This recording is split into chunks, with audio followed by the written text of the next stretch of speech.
Okay, so I am a third-year PhD researcher at the University of Glasgow, and I'm working on a project in collaboration with Valorex, For Farmers, and Blablanca. And the overall aim of the project is looking at improving the nutritional qualities and sustainability of dairy products in Scotland. So the main aims are looking at interventions which could improve or maintain productivity and animal health, looking at how we can enrich the nutritional qualities and impact human health, as well as looking at methane mitigation. So essentially looking at dairy production and consumption through a One Health lens. So we've identified linseed and seaweed as two potential strategies which could be useful in all of these aims. So as part of this, we've conducted several different studies, one of which I'd like to focus on is an online survey of dairy consumers and our in-person taste tests and willingness to buy studies.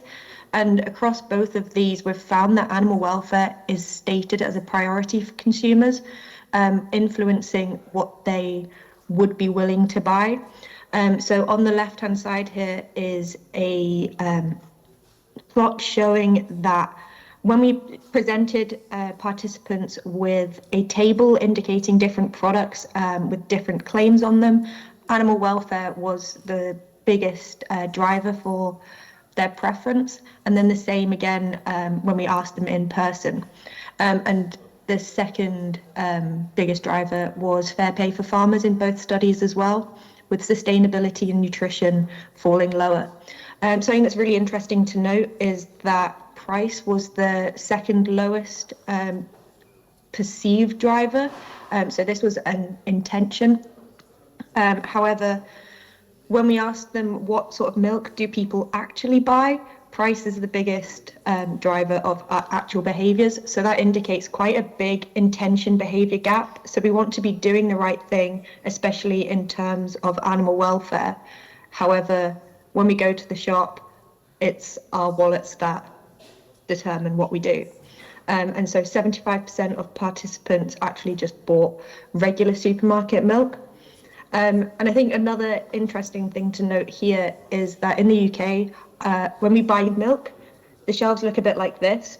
It's just a wall of supermarket own brand milk. And the only real decision that we make is the fat content, so whether we buy whole milk, semi-skimmed or skimmed milk, and to look for more branded products or alternatives to that standard, you really have to look for them, which is quite different from the plant-based alternative market. So we've gone on to do some studies with consumers. So the first was a willingness to buy study, which was based on packaging. So we presented participants with 4 different packaging options, which had different attributes on them. And the majority of participants favoured the product that had the most information. It said that the cows had good welfare, that farms were receiving a fair price. Cows were supplemented with linseed. It was produced in Scotland and it had a novel quality assurance brand on it. And you can see in comparison to the standard product, the one which people tend to buy, which just had a standard quality assurance brand on it, there was a preference for the one with more information. We then conducted a comparative taste test, which was comparing a normal product to the product where the cows were fed linseed. And 62% of consumers said that they preferred the taste of the linseed supplemented milk, and that was blinded, so that's looking good. We also found that participants were willing to pay, or stated a willingness to pay 15 pence per pint more per litre for a improved product compared to the standard product.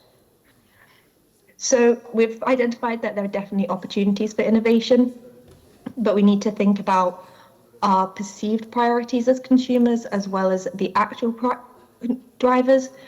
So whilst we say that we want something that's better for the planet, better for the animals, actually our knowledge of these things is quite low, and taste and price are what drive our actual behaviours.